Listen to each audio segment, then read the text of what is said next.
Hello, hello, hello, and welcome back to another episode of The Shadow Side with Safrianna. As always, it's a delight to be back in the studio and to have another guest conversation today to talk about the shadow side of something I think is so important because so many of us experience this. And this is the shadow side of recovery and really seeing recovery as a redesign, as an opportunity for us to step more into our power and more into who we are rather than less. So I am joined today by guest Jeanne Foot. Jeanne, would you be so kind as to introduce yourself? Absolutely. And thank you for having me here. So where do I start? I'm a seeker. I'm an elder. I'm a wisdom seeker. And I've been on a path of discovery and recovery for the last 35 years. And I met recovery in the early 90s when I was in my 30s. And, there wasn't anything other than 12 step. And so we're not discussing whether or not 12 step is good or bad. We're really just saying what else was there because it had failed me terribly. I managed to stay clean. But what happened for me is 7 years in, I had an epiphany and I literally didn't want to even be on this planet anymore. And so I thought there's got to be a better way, which led me to figure out what is the better way. And so I'm also the founder and director of the Recovery Concierge, which is a boutique mental health and addiction agency. And we meet any people anywhere on their journey to recovery. So in transitions at the beginning, right through the continuum, wherever it may be. That is beautiful. Thank you for, I think we all have a passion in life. And it sounds like you found yours to really support people in something I think, again, so many of us go through. And I'm sure we're going to get into that today. But thank you for all that you do and the way that you support people. And just in case this is your first time coming across me, I'm Safrianna Luna. I am a licensed clinical professional counselor. I specialize in trauma therapy. I'm also a transformational mentor, a druidic priestess, and I just kind of show up and do what I feel called to do in any given moment, very much a unicorn in human form. So it is, like I said, and that's what I love. Because isn't that what we are? We're multifaceted. We're just not one thing. We're many things, right? Yes. And the more of those parts that we integrate and welcome into ourselves, the more interested and whole and healed we become. Yes, exactly. And self-integration is something that, on this topic of recovery, right? When we are moving through addiction, we're often disconnected from those deeper facets of ourselves because we're trying to function in a society that is really beating us down.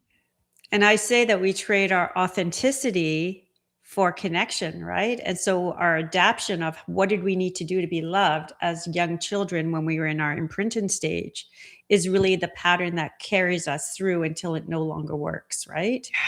Yeah, and those patterns, right? Yeah, we learn them, we ingrain them, and then we keep looping them even when it's not getting us what we're hoping to receive now, which is that love, that validation, that attention. So you say we're all in recovery from something. Oh, yeah. Can you say a little bit more about that? Yes, absolutely. I think, there's so much stigma in mental health and more so in addiction in particular, as if there's something wrong with the person. And I really believe that we need to tease out the behavior from the person. Okay. And from the addiction. So really what's happening is the behavior then becomes the addict, which I hate that language personally, but the addict or the person who's suffering with an addiction is the problem rather than the problem being the problem. So number one, I just wanted to say that. The second part about this is humans are messy, like messy. And I think that it's taken me a long time because I used to live under this veneer of perfectionism. And I still struggle with it from time to time that I have to be a certain way. I have to look a certain way. I have to, because if you really knew who I was underneath all of these, the veneer, you may not like me. So we put on these personas. And I think that the more we recognize that we're just messy humans having a spiritual experience, I think that we can just take the pressure off of us and be more authentic and just be who we really are, right? And there's so little of that in today's world. I think even more so as things have become more complex, right? So yeah, that's where I talk about humanity, and embracing all our messiness. And if it's not substance, it can be food, it can be technology, it can be sex, it can be, restricting calories, it can be over exercising, whatever it may be for each and someone. Everybody has something, right? And so that's really what I mean by that. Yes, and I completely agree. Everybody has something, and I love this. We are messy, we're human, and the fact is that we all have different traumatic experiences. We all just survived through COVID, which was a major collective trauma. And goodness knows, I remember how many people were like, "Oh no, we're going into lockdown and we're masking up and running out to the liquor stores to stock up." Which Or did happen because people didn't have to show up. They didn't have to drive to work. They didn't have to physically couldn't smell, like as long as they looked like they could pull it together, that was what was happening. yeah, But and go ahead.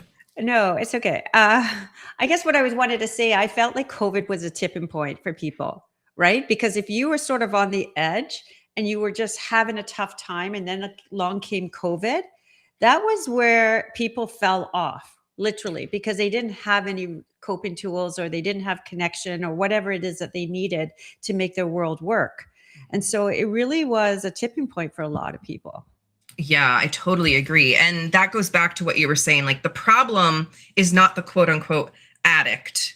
And I use parts theory. So like I look at the addicted Yeah. part, right? The one part of us that's really in the addiction. It's not that part that's the problem. It's the societal issues. It's the suffering and the pushing and the hustle and all of the things that we try to bypass because we're supposed to fit in, we're supposed to be good, we're supposed to be productive, we're supposed to be all of these things, these stories, and that's just too much for anyone to hold. Yeah, and I also think we're still living in like we're not in the 21st century in terms of addiction recovery or even a lot of systemic issues. Like if you look at many systems, we're still in the dark ages. We know better. Like we have science now, we have scans now, and we're still predominantly run by a very outdated model. Not debating whether it's good or bad. It's all good. Because I don't care how someone gets well as long as they do. It doesn't matter what pathway they come through. Right. Yeah. And what are some of those pathways that you see for recovery? Like through your experience, I imagine you take a very holistic lens. Mm-hmm. What are some of the tools that you have found really work for people in recovery aside from just that 12-step model? Because yeah, for some people it's really great. It's what they need. And for some people it's unfortunately not, right? There's nothing wrong with the model, but it just doesn't work for everybody. Right. And so for me, I was abstinent. So by the metrics of what success looks like, I was meeting that metrics. The reality was I felt incredibly depressed, suicidal, not diagnosed, not medicated. Not saying that all of those things were necessary. I'm just telling you, and I'm still functioning. And the only person who knows I feel this way is me. So I don't think that's a good metrics of what recovery is. So when I was at this crossroads and I was 7 years clean, I thought to myself, like, oh my God, like if this is what it's like, I don't want any part of it. Because I was, I guess, for the most part, white knuckling it. But it took me, because I have a history of complex trauma, and it's not a one-off. I would say complex PTSD from a very young age. What happened for me is it took me probably 7 years to defrost. I was frozen in my body, literally frozen in my body. So, even turning my head was a problem. Looking at myself in the mirror, I hated myself so much. I couldn't even look at myself in the mirror. Like it was, and it was hard for me, but nobody knew it but me. I'm married. I have 3 young children. My life looks picture perfect on the outside, but it's certainly not. So what does it look like? The first thing I found was Kundalini yoga. It really spoke to me. Okay. So I went on a quest and I started looking into everything. And Kundalini yoga was the first time I ever felt naturally high which is where my podcast name comes from. I had never known what it feels like to feel good without substance. Never had experienced that in my life. And so that really spoke to me. And that was the first sort of deep dive into looking at alternate methods. Then I went back to school, and I was resisting going back to school because I already had a career. I had a family business. And it was so cliche that everybody's in recovery goes back to be a counselor or a coach or whatever. And I thought, oh, what am I doing? Like, really, like, this is silly. So I thought, okay, I'll take a course and see what happens. And I'm absolutely intrigued by by human behavior. Like, I'm just so intrigued.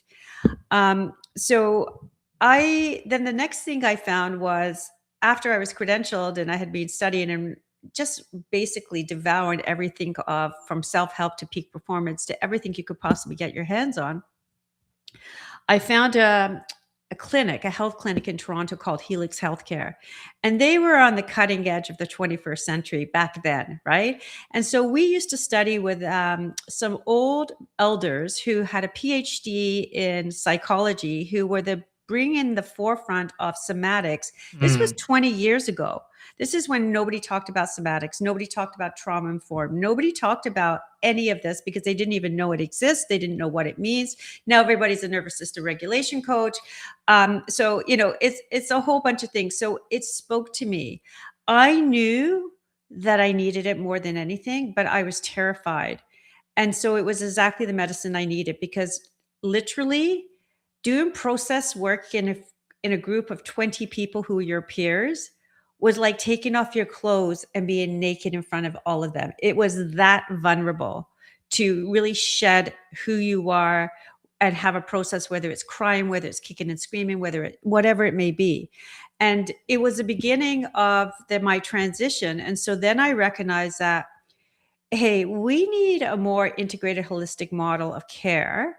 And it worked for me. And so what does that look like? So it's a combination of neuroscience, obviously rewiring the subconscious brain, because if we're still hijacked by our emotional brain, we're not going anywhere, right? Like, you can do willpower and it's like getting some reps in at the gym, but it's not going to take you all the way. Then we did attachment theory. So I include attachment theory and adaptation. Like, okay, so who do we need to be loved, right? Because we turn ourselves into other people in order to be loved. So that was a big part of what I teach. Then we go on to, obviously, I studied so many different things, NLP, hypnotherapy, but then we go on to epigenetics. So lifestyle. We have the biggest levers are nutrition and sleep, and people don't recognize that. Psychiatry is not recognizing that. I'm not saying that if we took away all the medication, everybody would be okay if they just ate properly. I'm not an advocate for that, but I'm saying we're not including that in mental health and addiction recovery as part of a lever that would actually take people far. Right. So that was another big part of it. Then we're talking about nervous system regulation and the vagus nerve, and how do we come into some homeostasis? How do we feel safe?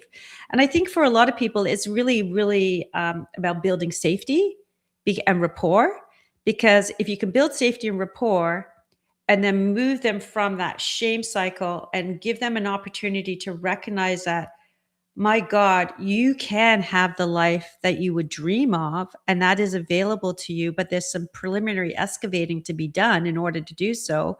And I'm the living embodiment of that. Absolutely. I was a bit of a hot mess as a young girl. Absolutely.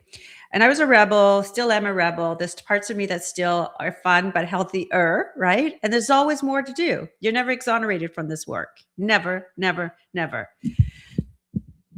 Yeah, it's true, right? Once we are a CPTSD survivor, once we have trauma, I call it like a trauma north, we're always going to circle back around to it. It's about expanding. And I love this, getting out of the shame cycle so that you can do that preliminary excavation to find what's underneath all of that, because addiction is just, it's reaction. It's covering up pain, right? And suffering. It's a coping mechanism for people. They don't have better tools, so they need to build better tools. And once they do, then they can handle life.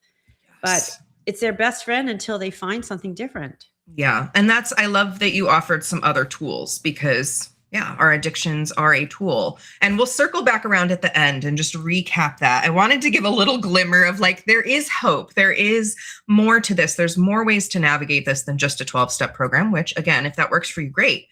But, you know, how do our inner stories, this shame especially, end up keeping us stuck?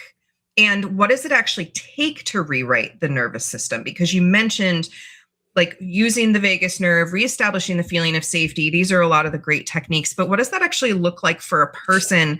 And what's that hurdle when they're feeling stuck that it takes to get them there? Basically, we're looking at what happens between stimulus and response, right? We want to create some space in between stimulus, and stimulus can be visually seeing something, smelling something, being activated by an old familiar place, whatever. And stimulus doesn't apply just to substance.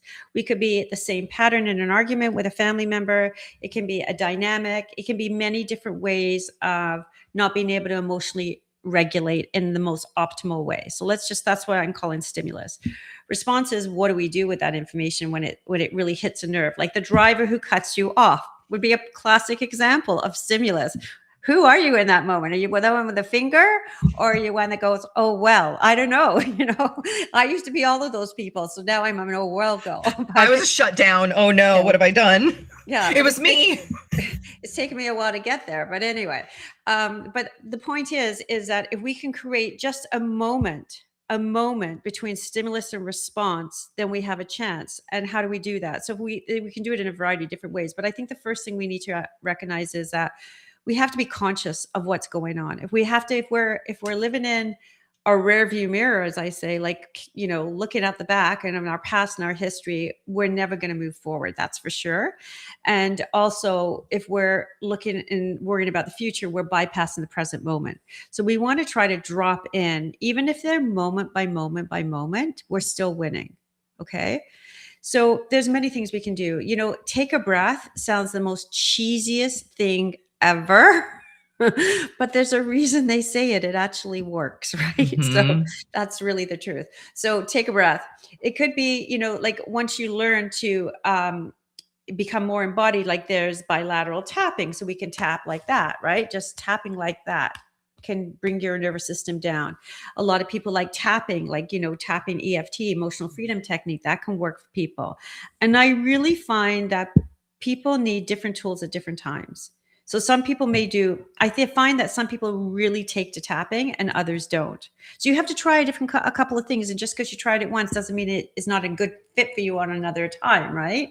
I think breath work is the most powerful lever for people, because it can change your state. And that's what we're trying to do. We're trying to change state as quickly as we can in those moments when we're highly activated. So what does that look like? The best thing to do is move. Don't sit in your head and just stew. Get up and physically move, whether it's just getting up around your apartment or your house and circling a few times, or getting out the door into fresh air, which is a wonderful, wonderful way to cleanse, right? And energy, or whether it's taking a breath, or whether it's stretching or doing something for yourself. And it may be just saying, you know what, I'm going to take a beat for a moment. I'm going to step away from my desk. I need to really just reflect on what just happened here. Yes. One of the things I really want to highlight from what you just shared is there's all of these techniques. And one of the limiting narratives we tell ourselves is, oh, it didn't work for me the first time. Mm-hmm. So I'm just going to let it go. It doesn't usually work the first time because you're so active that your nervous system's still like, I don't know what this is going to do. So it's that repetition.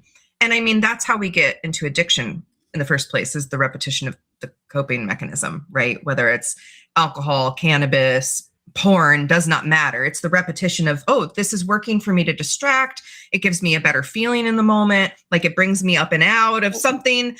But then that repetition ingrains into that maladaptive, like it ends up harming over time. Well, your brain's doing exactly what it's supposed to do. It's saying, okay, I'm uncomfortable. What's the quickest way I can feel better? So it's going, oh yeah, this works. Picking up a drink, smoking a joint, whatever it may be. It knows that will get you where you want to. So we have to create new neural pathways, new experiences of doing something different. And the more that we do that, they just become your new normal, but they take time. They're not going to work the first time, as you said. Yeah. And that's, how did you, in your recovery journey, build that consistency. Because I know for me, like in my own journey, I'll get consistent for a little bit and I'll fall off. I'll get consistent, I'll fall off. And I think that that is more than zero, always good, right? You have one good day that's better than zero, quote unquote, good days. If you have something to celebrate, that's great. But we have this tendency to kind of fall off and then shame, and then we backslide. We think we're there. We think we've arrived and we're done. Like, how many people do you know who have acquired something like a new skill or a diet or stop drinking and think, okay, I'm good now? And I work with people who think they're good, right? And they probably are. But what they don't recognize, that their subconscious is always going to be working against them. So unless they're conscious of that, they're really never exonerated from it. But you mentioned a good point. Like, what was the point you just said? I was just going somewhere and I forgot my train of thought.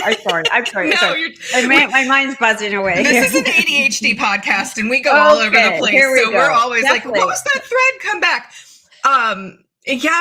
This idea that we need repetition to also Correct. Build out of the addiction cycle. And my original question was, how did you get over that hurdle into like, okay, it's okay for me to repeat this. It's okay for it to not work the first time. So 2 things. One was desperation. I was absolutely desperate to escape my maladaptive behaviors. One of the reasons was I desperately wanted something better for my children. I didn't come into recovery for me. I hated myself. It was really that simple. So I was doing it for the next generation down. And I had an epiphany early on. And that was when I started my journey, was that if I don't do something different, this is not going to look different. I was a hot mess. There's no question. And it wasn't because my parents didn't love me. It's just because of the family I landed in. That was as simple as that. There's no judgment here.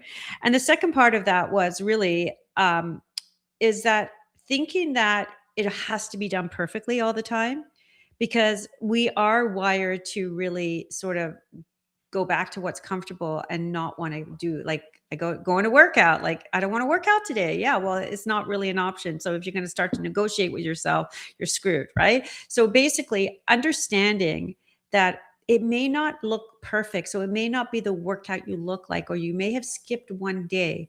But what I incorporate now into my days is what I call floors and ceilings. So a ceiling is my optimal, like getting to work out, maybe, giving it 20 minutes instead of 5 or whatever. And a floor may be on a day that not only do I not feel like it, but it may be on a day where you're traveling and time just doesn't really allow for something that you really wanted, like some of your basic self-care practices. Then what can I do in 5 or 10 minutes? I may be able to work on my arms. I may be able to work on my legs. I may be able to, breathe for 5 minutes. I may be able to hit a yoga mat for 10. You know what I mean? Whatever it may be. So you define your floors ahead of time so that you just don't abort everything altogether. And that will really help. And it took me a long time to figure that out, because I was so into perfectionism. If it didn't look a certain way and it was more rigid around what this looked like, and my own self-critic was judging what I thought was not in my best interest, which was really undermining my success. Yeah, I can see that. I love the floors and ceilings, by the way. And the message, like, it's never going to be perfect. If we're striving for perfection, we're going to fall flat, and then we're going to feel ashamed. And that's going to slide us back down too. But we get caught up in it. So it's so subliminal, like we don't really think we're in it, but we really are in it. And that's why I bring it up, because I don't think for 1 minute I thought I was going for perfect. Yeah. But that's what we're doing. The subconscious really wants it. And I think we all have a little perfectionistic part of us in there that's like, what if we could show up so ideally all the time and be this like superhuman? But that part needs a reality check. The other thing that came up while you were just sharing is also the need for sort of our inner boundaries, right? And I think we lose trust in ourselves when we say, I'm going to not do that tomorrow. And then tomorrow we do that thing, right? And then it erodes the self-trust and we beat on ourselves more. And we're like, oh my gosh, how could I do that? And that's a really tough place to be in. But that's part of the trajectory, is eventually having that inner boundary where we're like, no, I said I'm not going to do this, and I'm not going to do this today. Like, really showing up for ourselves. And that might mean having to rally some very compassionate inner parts, or have an Mm, external accountability system to help us like stick with that. But that's one of absolutely. those hurdles, is if we can't trust ourselves, that creates other problems for us.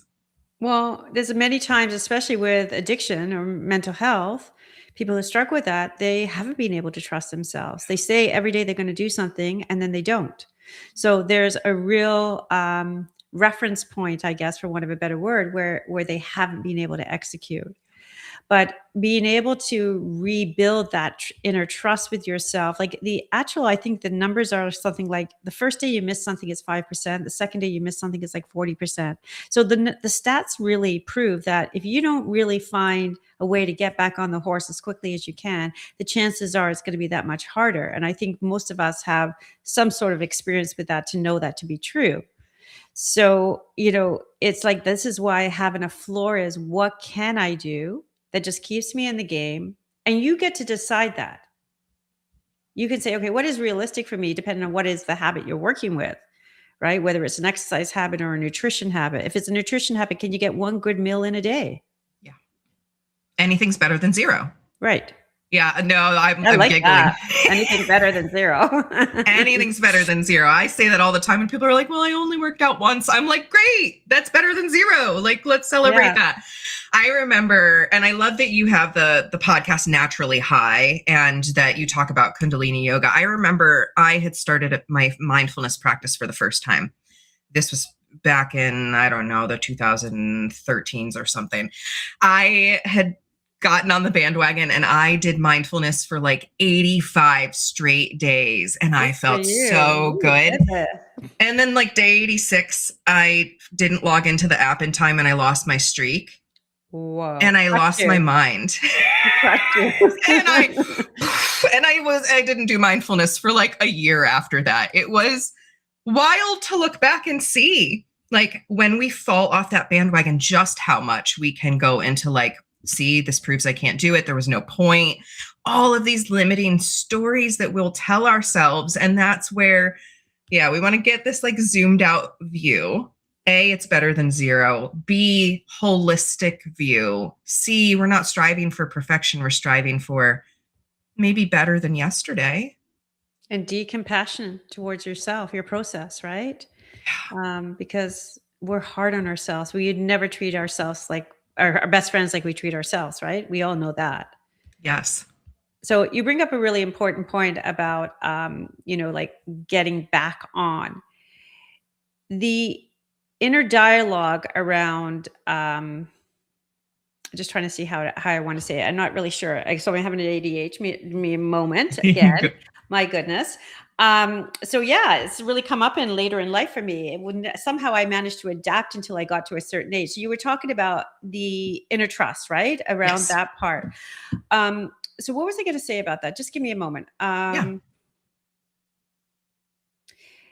The inner trust is like built, like, yes. So I don't know. It will come back to me. I apologize, but anyway, You're I'm going to leave totally it at fine. that, and we'll move on. And then if it comes back, I'll really share again. Yeah, absolutely. That's why these are real conversations. And messy, And really they're messy. messy. And even just talking about these topics, like for you listening in, like talking about addiction, like I feel heat in my body when I'm talking about it. Like it I agree. brings stuff up to the surface. And addiction, those addictive parts of us, they're trying to protect us. They're trying to show up and distract us. They're trying to help us adapt and cope and do all of that. So when we're talking about these things, when we're touching base in them, they're activating our nervous system. They're coming in to say like, hi, which also makes it a little more challenging to think and articulate sometimes. So this is like showing you the realness here of what addiction does on the inside and how challenging too it can be to talk about it on the outside because there's so much stigma. So that's like, Thank you for that. even that we're talking about the stigma, like we're talking about this, it brings stigma up. And I'm curious there, like, I know what I was going to say. go for it. So we were talking about, I think what really is truly important is that we hang on to ourselves in those moments. And what happens is when we've been activated by something or a situation, we tend to abandon ourselves. Like you said, okay, I just fell off the app. It's like, oh, so you're upset, and rightfully so, that the app, you had a nice clean streak going on, and then suddenly the app didn't show up. And so who do we choose to be in those moments? We revert back to our old patterning. And our old pattern is, oh, I'm never going to get back on. This is no good, da, da, da, da, da, whatever the inner narrative is. But the inner narrative is really dictating our present and future moments in those moments. So how can we hang on to ourselves and not abandon ourselves when things don't go well? And that was the part I really wanted to emphasize. So I remembered. Yes. And so how do we not abandon ourselves? Obviously, compassion is like the number one word I like to use. And I think that can be hard for people to access. Sometimes it's easier to be compassionate towards someone else, a friend. So sometimes for me, one of the first things I do is externalize that part of me that's struggling and treat them like an outside entity who's a friend. So I can talk to them and get to know what they're going through instead of abandoning myself and just getting lost in the sauce. And Beautiful. It's like that part comes forward. But what are some of the other ways we can soften, we can nurture ourselves, build this muscle to show up for ourselves more? I think we just need to understand that this is still a part of us that needs more work, and it's a teachable moment. Instead of judging it, like for me, I would judge it harshly, right? Like it's like almost hitting that nerve. It's all or nothing, right? It's an old pattern that I would fall back into, or maybe most of us fall back into. And I think if we can just keep that front and center, that there's more here to be revealed, right? Like there's more to learn here. I think that can soften how we navigate through it, because we've already softened, we've had some compassion to ourselves, like you just said. I think the healing journey, I believe, is an integration of those lost parts or those wounded parts. Mm-hmm. They need to come back, and sometimes it takes more retakes on a certain area, and sometimes we get it sometimes out of the gate, depending on how wounded we are in a certain area of our parts. And I think that if we understand the process, it really softens the blow for us, and then we can navigate it easier. Yeah, I love that. And knowing is half the battle, right? The awareness, this is what I'm going through. I'm not alone in this. I think all of that helps tremendously too. Now, when people realize they have an issue, they want to, like, this isn't working for me, I want to break out of this. Many people turn to like Google or outside resources to try and seek help. Is there a reason you would recommend them not doing that and other better ways to seek support? Absolutely. Well, first of all, Google's not reliable. Number one, it will put up whatever is being promoted first. And, in terms of my professionally, I navigate people therapeutically to a therapeutic match.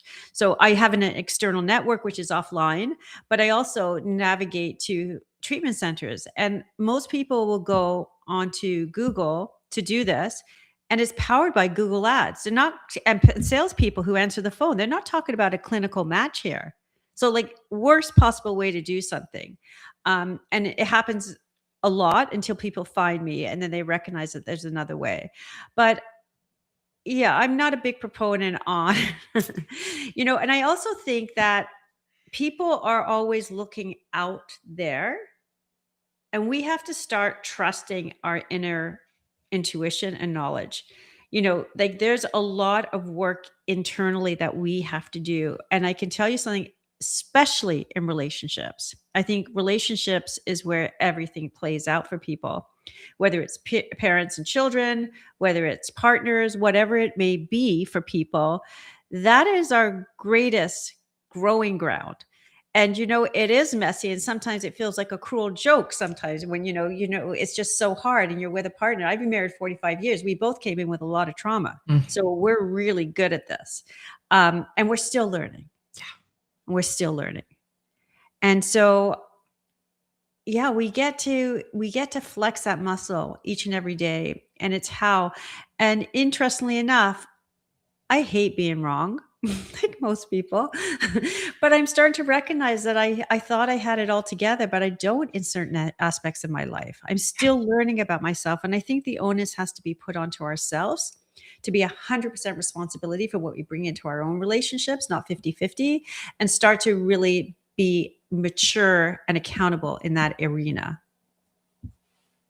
I am emphatically nodding because I couldn't agree more. Like at the end of the day, we are responsible for ourselves. No one else is, unless we're a minor. Then our Yes, caregiver, that's our fair. legal guardian, then they're responsible for us. When we are adults, when we are grown and we're taking care of our lives, we're responsible for us. And that, again, we try to take responsibility sometimes by going to the quick fix, to the Band-Aid, to the solution that helps us get through. And God knows I have gotten through so many chapters of my life by being drunk or high or whatever else, or distracting myself Knew it with works. Yeah, it works. dating as many people as I could or whatever it was, right? There is no shame in this. We all have some kind of pattern like this in there. It's the responsibility for ourselves that liberates us. And you bring up an important thing about shame. We all have it.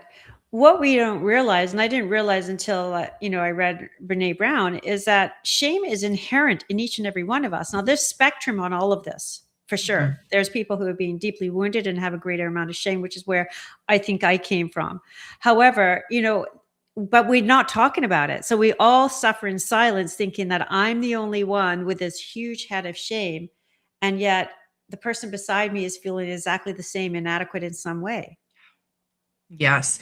And the other thing with shame, and this was, coming out of being a therapist, not an addiction specialist, but I'm sure you can speak to this too, is that when you shame people for their addiction, they dig in deeper. They go way to the bottom of the well when you shame someone for having an addiction that they're struggling with. Yeah, because they're hopeless at that point. There's no point. Why would I get better if I'm a piece of shit? Yep. That's the message they're taking home. Yeah. Right? Like they're not worthy in any way. And parents and families are desperate and they need education. Yeah. And the system systemically is not designed to support caregivers either, or the person who's suffering. So it's a self-fulfilling prophecy, because once shame is brought into the equation and someone feels worthless, it actually exasperates the addictive cycle. Yep. So there's no way of getting out of it.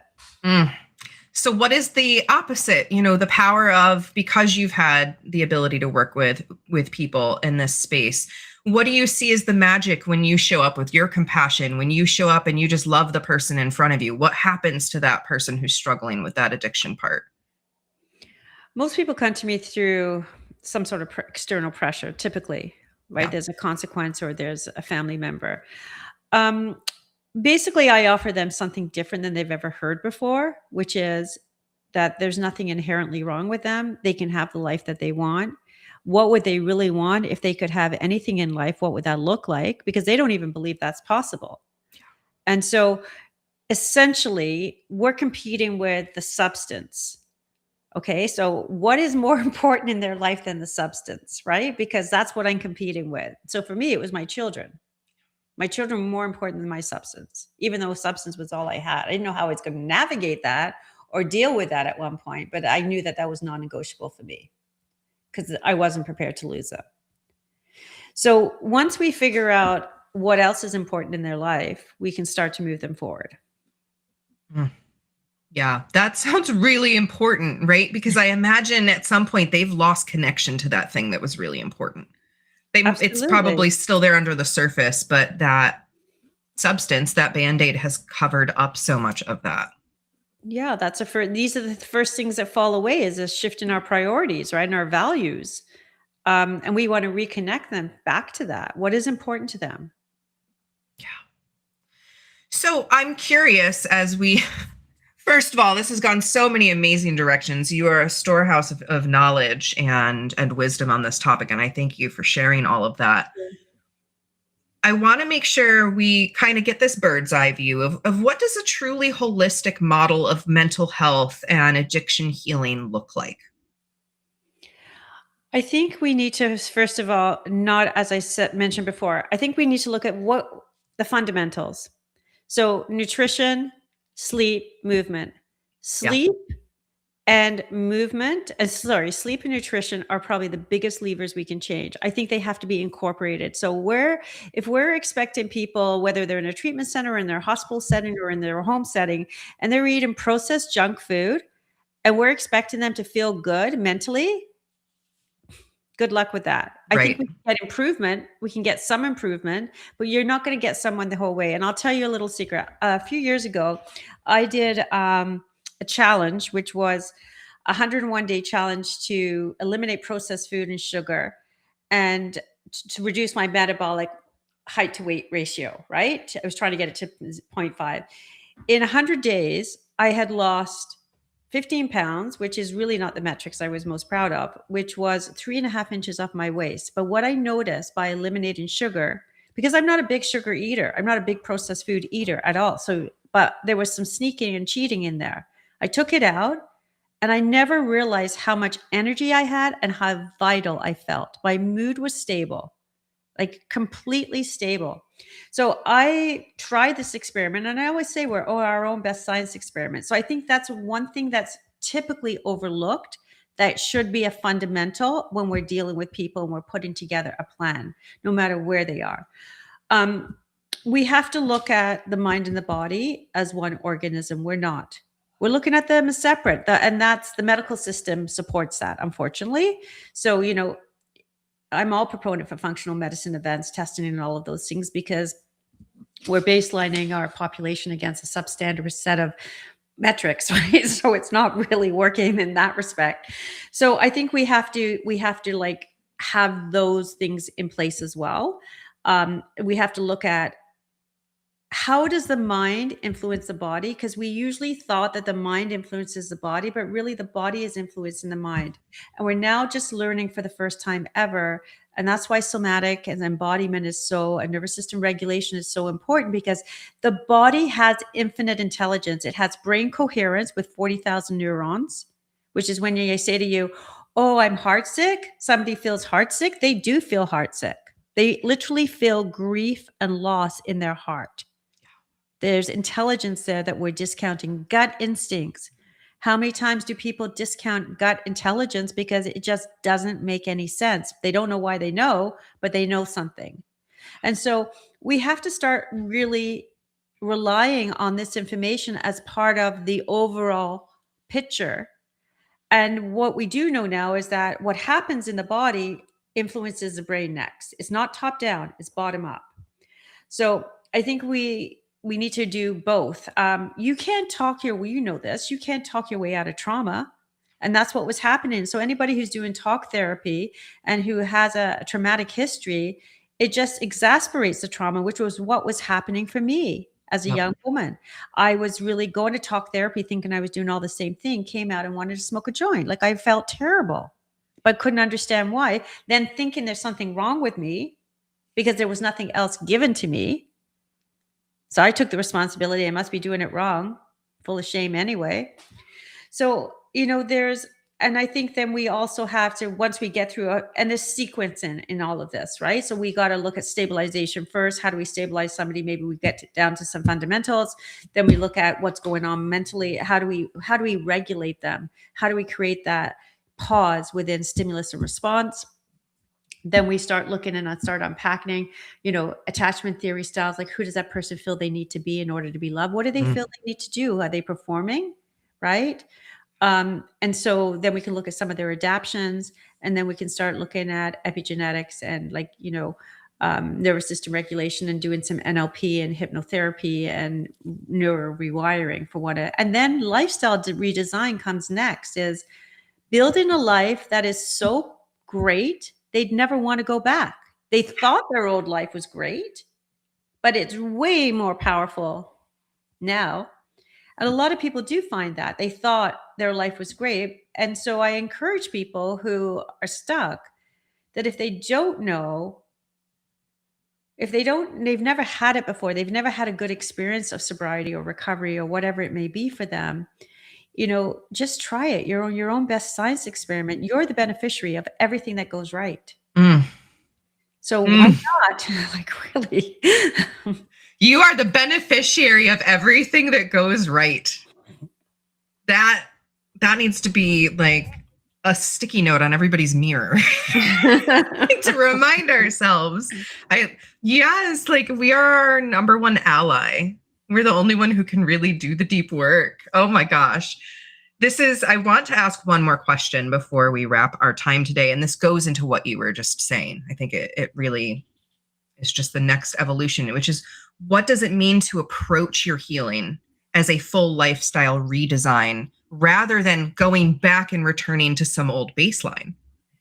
Because you've just said, like, for many people, their baseline has been trauma and probably even potentially intergenerational addiction cycles and all of this. So as a full lifestyle redesign, what does that look like to really come in with the enthusiasm, with the possibility that we can do something completely different? Absolutely. So I think firstly, you have to navigate your life in the present moment. And I think so many of us are hydroplaning through our life, right? Like we're in the car driving and we're not really there, right? Like we're somewhere else. We're thinking about our to-do list, what happened or what's going to happen or whatever. So I think we need to drop into that present moment, number one. I think that's a really important component because otherwise we're vacant. We're not in the moment, right? And that's a real big part of it. We're somewhere else all the time. Mm. It's hard to redesign your life if you're not in it. Yeah. And I think that we have to understand, I think once we know how our brain really processes information and how we take in information and how we make meaning, which is self-perpetuating. So whatever you're thinking, you're going to get more of. So if I'm thinking this is never going to work out, this is never going to work out, I can't get out of this mess, I can't get out of this mess, you are not going to get out of this mess. Right. But if you're actually thinking that, you know what, I'm going to try something different and I know I can do it and I've got support all around me and I'm going to just look at this as a science experiment to see what happens. I'm going to give this 30 days, I'm going to give this 15 days, whatever it is, or 90 days and see how my life has improved or not. And then I can reevaluate. So our minds are so powerful. And, one of my favorite quotes is, whether you think you can or you think you can, you're right. So decide what side you want to be on, right? Yeah. Because you're the beneficiary of the good stuff. Yeah, absolutely. I have a history in life insurance, so that's where the word beneficiary comes from. Oh my gosh, that's so funny. The many careers that we go through too. That's another thing in this is like, gosh, how much addiction stems from us being forced to work in jobs and roles that are really not authentic to us, but that's what we were told we had to do. That's a whole topic for another day, though. Oh yeah, I took over my father's business. There you go. There you go. My gosh. Yeah, the family pressure and stress. Ultimately, there's so many reasons that these parts of us get activated and fall into these patterns. But at the end of the day, we can empower ourselves to build that self-trust, to build that compassion, and to create new for ourselves, to redesign. And so, is there anything else today that you would like to encourage or just offer to listeners who might be going through some of what we've talked about today? Do not be trapped by your own mind. Your own mind is an illusion and it can make you feel, I see a lot of people feel like they're absolutely losing their sanity. And one of my greatest colleague friends said to me, he was a brilliant psychiatrist. He says, if you think you're going crazy, you're not. So there you go. So you may feel like you're going crazy, right? But if you're thinking that, but because I think we get so attached to our thinking, and I think it's so toxic and detrimental to our well-being for most of us. And we've got to be hyper vigilant about what we're saying to ourselves all the time, all the time.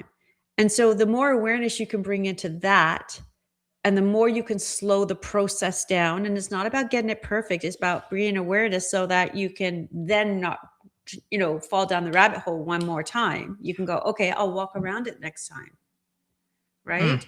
And so I think we need to bring it really down. And I think people need to really spend time with themselves. We're in a very, very fast paced world.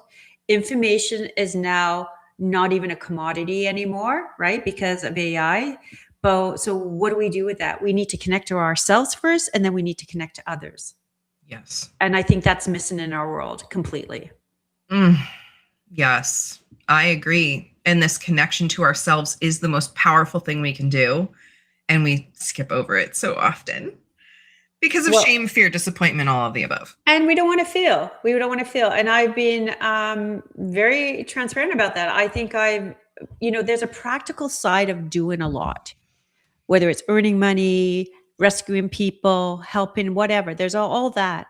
But we have to understand why we're abandoning ourselves in order to do that. And I don't think many of us have really slowed down to figure that out yet. Yes, absolutely. First, let's all slow down. That would be great. Got to slow down to go fast. We do. Oh, I love that saying. And that's one I needed to remember. So thanks for bringing that up today. Yes, we do. We do have to slow down to go fast, get where we want to go. So if anybody wants to connect with you, where is the best place to find out more information about you and just to learn about what you do and what you offer? Well, they can reach out to me directly at info@therecoveryconcierge.com. Also, Naturally High podcasters, some show notes typically, so they can opt into that and they'll be get up to date. So it's a lot of worksheets and tips and stuff that I do around that. So that's another avenue. And that's it. I'm really around. I'm on social media. I'm around on Instagram, the Recovery Concierge. So you'll find me somewhere. Yeah, beautiful. And of course, Jeanne's information is right down below. So feel free to go check things out.